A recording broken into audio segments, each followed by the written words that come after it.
আমাদের জীবন এবং মরণ। আজকের আয়োজিত এই মাহফিলে উপস্থিত আলেম ওলেমাগণ, দেশের অন্যান্য জেলা থেকে আগত আমার বাবার মুরিদানরা, সেই সাথে সাথে উপস্থিত অত্র এলাকার আমার প্রাণপ্রিয় ভাই ও বোনেরা, আমার পক্ষ থেকে আপনাদের সকলের প্রতি সালাম। আসসালামু আলাইকুম ওয়া রাহমাতুল্লাহ।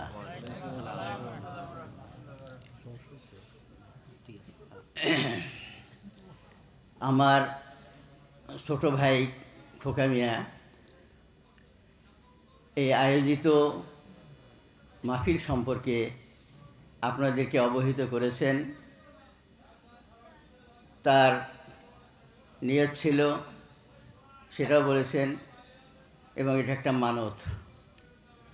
মানত পালন করা ওয়াজিব। কেউ যদি মানত করে সেটা পালন করতে হবে, সেটা ওয়াজিব। আর কেউ যদি ওসিয়ত করে সেটা পালন করা ওয়াজিব, পালন করতে হবে।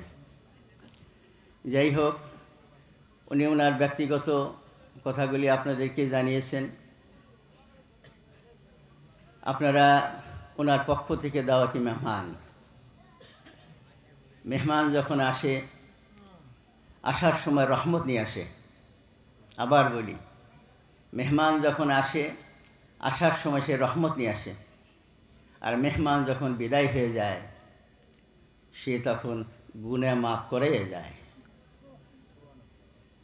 সুতরাং আমাদের চারিত্রিক গুণাবলী যেন ওই রকমই হয়, যেন আমরা একে অপরের গুনাহ মাফ করার জন্য সহায়ক হতে পারি। সেই তৌফিক যেন আল্লাহ রাব্বুল আলামিন আপনাকে, আমাকে, সবাইকে দান করেন।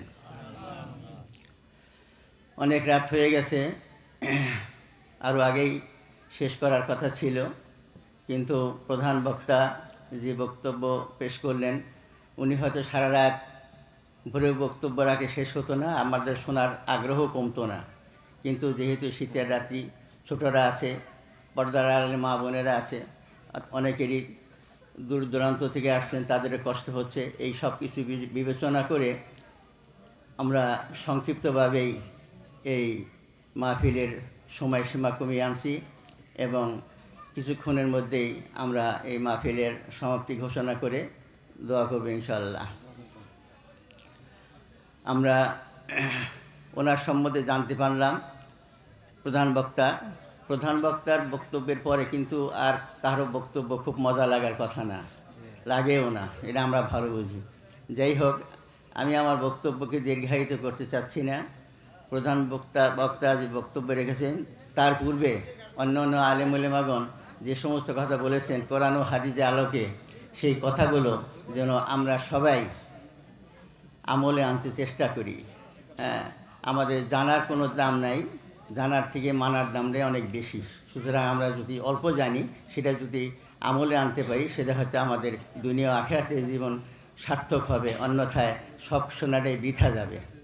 যাই হোক, আমরা যা কিছু শুনলাম এ পর্যন্ত, প্রথম থেকে শুরু করে শেষ পর্যন্ত, আমাদের সমস্ত জানাগুলো, শিক্ষাগুলো যেন আমরা আমলে আনতে পারি, সেই তৌফিক যেন আল্লাহ আপনাকে, আমাকে, সবাইকে দান করেন।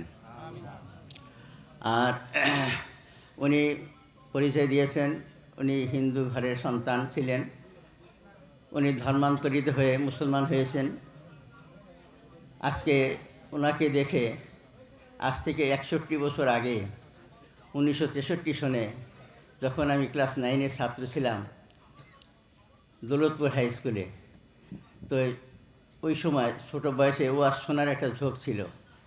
তো সাথীদেরকে নিয়ে এই যে ইসলামপুর আছে না, ইসলামপুর, এটা পরে আমরা বাগুইটার মধ্যে পড়ছে, তখন ওই ইসলামপুর এক মাদ্রাসায় আসছিলাম ওই ওয়াজ শোনার জন্য।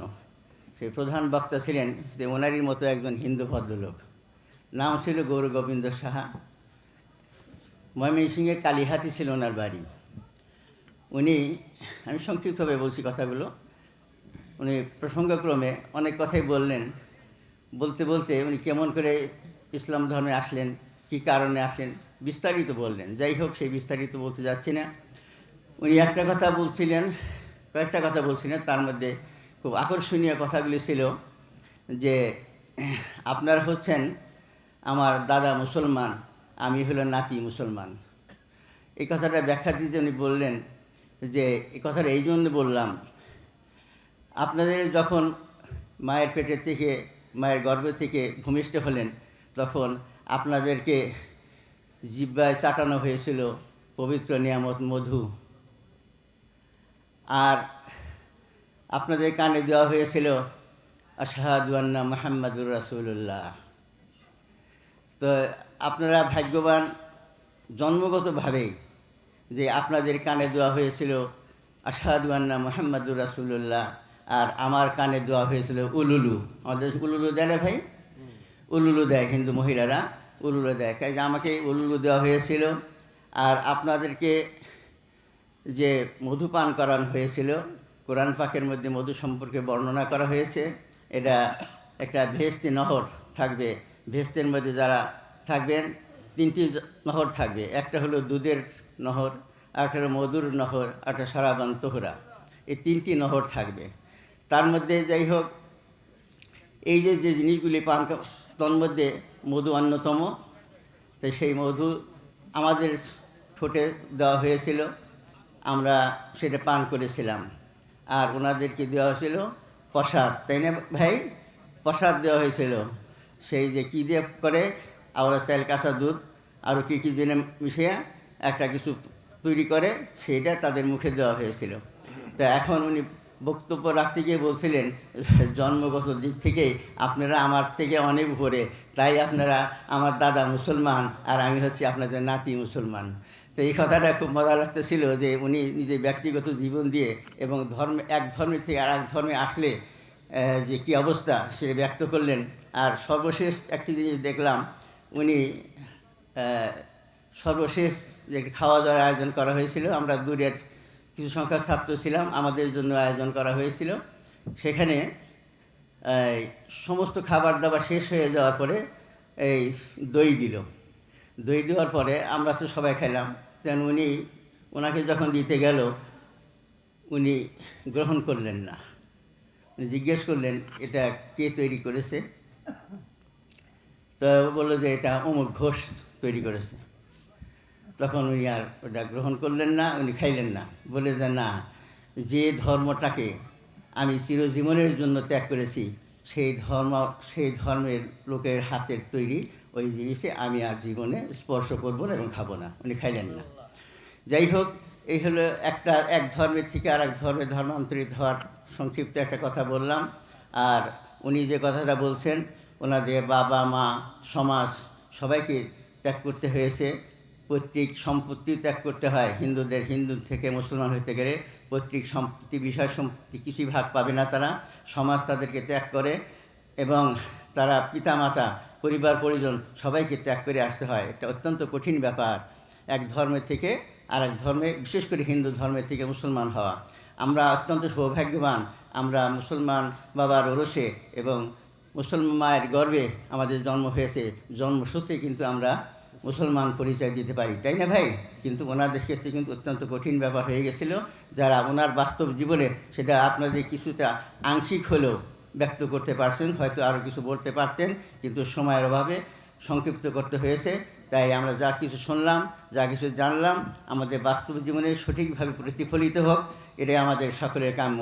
আল্লাহ আমাদের সকলকে তৌফিক দান করুন। আর একটি কথা, এখনই